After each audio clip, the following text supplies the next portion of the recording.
Lakshmi dairy farms YouTube channel நேயர்கள் அனைவருக்கும் வணக்கம். நம்ம சேனல்ல டாப் குவாலிட்டியில சிந்தி பிரீட்ல ஒரு மாடு வந்து விற்பனைக்கு வந்திருக்கு. நல்ல பெரிய சைஸ்ல இருக்கக்கூடிய மாடு, வாட்ட சாட்டமா இருக்கக்கூடிய மாடுங்க.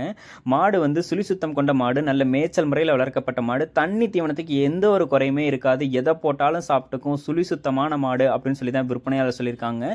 ஒரு ஹெவி சைஸான மாடு அப்படின்னே மாட்டை வந்து சொல்லலாம். மாடு வந்து பார்த்தோம்னா நீங்க எதிர்பார்க்குற பட்ஜெட்டுக்கு கண்டிப்பா வந்து இருக்கும். இவ்வளோ பெரிய சிந்தி மாட்டை நீங்க எங்கேயுமே உங்க கொடுக்குற விலைக்கு வாங்கவே முடியாது. எந்த மார்க்கெட்டுக்கு போனாலும் கண்டிப்பா வாங்க முடியாதுங்க. உங்களுக்கு வேணும்னா கால் பண்ணி பேசி மாட்டை வந்து வாங்கிக்கங்க. கண்டிப்பா ரொம்பவே டிமாண்ட் இருக்கும். 4 பல் போட்டிருக்கக்கூடிய தலையீத்து மாடு தான் இந்த மாடு. மாடு பார்க்கறதுக்கு பாருங்க எவ்வளோ வாட்ட சாட்டமா, எவ்வளோ நீட்டு போக்கான உடமைப்பில் மாடு வந்து இருக்குன்னு. மடிவளமும் இருக்கு, காம்போளமும் இருக்குங்க. கன்று போடுறதுக்கு இன்னும் ஒரு 10 நாள் வரைக்கும் டைம் எடுத்துக்குன்னு சொல்லி சொல்றாங்க. மாடு வந்து பாருங்க எந்த அளவுக்கு காம்பு வளம் இருக்கு அப்படின்னு சொல்லி உங்களுக்கே வந்து தெரியும். கிட்டத்தட்ட ஒரு 2-2.5 இன்ச் காம்பே மாட்டுக்கு வந்து இருக்கு. இதை வந்து பார்த்தோம்னா யாரும் தலையீத்து மாடுனே சொல்ல மாட்டாங்க. ஆனால் மாடு தலையீத்து மாடு தான். 4 பல் போட்டிருக்கக்கூடிய மாடுங்க. இன்னைக்கு வாங்கிட்டீங்கன்னா கூட இன்னொரு 7-8 கண்ணுக்கு இந்த மாட்டை உங்களால் தாராளமாக வச்சு பயன்படுத்திக்க முடியும். பொதுவாக வந்து சிந்தி மாடுனாலே பாலில் ஃபேட்டசன் ஆஃப் கண்டென்ட் இருக்கும். தலையீத்துக்கே இந்த மாடு நல்ல கறவை திறனும் எடுத்து கொடுக்கும் அப்படின்னு சொல்லி தான் விற்பனையாளர் சொல்கிறாங்க. யாராவது ஒரு சிந்தி மாடை எதிர்பார்த்துட்டு இருக்கீங்கன்னா தயங்காமல் தாராளமாக இந்த மாட்டை நீங்கள் வந்து சூஸ் பண்ணி வாங்கிக்கலாம்.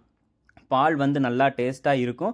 குழந்தைங்கள், பெண்கள், பெரியவங்கன்னு சொல்லி யார் வேணாலும் பிடிச்சிக்கலாம். கறவையும் கறந்துக்கலாம். மடிக்கூச்சமும் மாட்டுக்கு வந்து கிடையாது அப்படின்னு சொல்லி தாங்க விற்பனையாளர் சொல்கிறாங்க.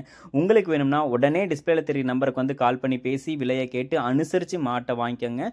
மாடு விற்பனைக்காக வந்திருக்கக்கூடிய இடம் அப்படின்னு சொல்லி பார்த்தீங்கன்னா சேலம் மாவட்டம் ஆத்தூரை எடுத்த கடம்பூர் எனும் கிராமத்தில் இருந்தாங்க விற்பனைக்கு வந்திருக்கு. ஆல் ஓவர் தமிழ்நாடு ஃபுல்லாக டெலிவரியும் பண்ணித்தரேன் அப்படின்னு சொல்லி தான் விற்பனையாளர் சொல்கிறாங்க. கண்டிப்பாக நல்ல குவாலிட்டியான மாடு. உங்களுக்கு பொருளோட தரத்தில் வந்து எந்த ஒரு குறையும் இருக்காது. நீங்கள் எவ்வளோ பணம் கொடுக்குறீங்களோ அந்த பணத்துக்கு வந்து பார்த்தோம்னா ஒர்த்தான மாடு அப்படின்னே வந்து சொல்லலாம். கண்டிப்பாக எல்லாருக்கும் பிடிச்ச மாடாகவும் இந்த மாடு இருக்கும். உங்களுக்கும் வந்து பார்த்தோம்னா சிந்தி மாடு, ரெட் சிந்தி மாடு வந்து தேவைப்படுது அப்படின்னா தாராளமாக இந்த மாட்டை வந்து சூஸ் பண்ணி வாங்கிக்கோங்க. இன்னொரு 10 கண்ணுக்கே மாட்டை வந்து வச்சு பயன்படுத்திக்கலாம். பால் நல்ல டேஸ்ட்டாக இருக்கும். சத்தான பாலை உங்கள் வீட்டு குழந்தைங்களுக்கும் கொடுக்க முடியும். மாடு வேணும்னா உடனே டிஸ்பிளேல தெரியும் நம்பருக்கு வந்து கால் பண்ணி பேசி விலையை கேட்டு அனுசரித்து மாட்டை வந்து வாங்கிக்கோங்க. அடுத்தடுத்து வரக்கூடிய வீடியோ பதிவில் சந்திப்போம்.